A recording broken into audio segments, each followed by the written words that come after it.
Alalain mo. Alalain mo. Ay, sabi ko na nga ba, dali. Ayun po, may nahuli po siyang labuyo, oh. Nakatali na, oh. Buti. Ay, tagal natin. Bilis, ah.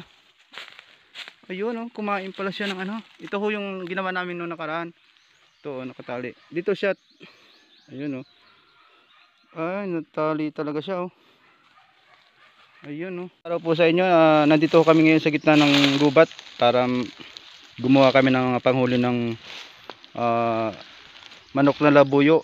Kasi nung mga nakarang araw, nakahuli si kuya ng 5 pirasong labuyo dito. So sabi niya sa akin, balikan daw namin yung area kung saan may labuyo pala dito. So ito yung mga panghuli namin. Papakita ko sa inyo kung paano kagaling gumawa ng panghuli ng labuyo. Ito si kuya. Ayun po. Itawag sa amin dito latay.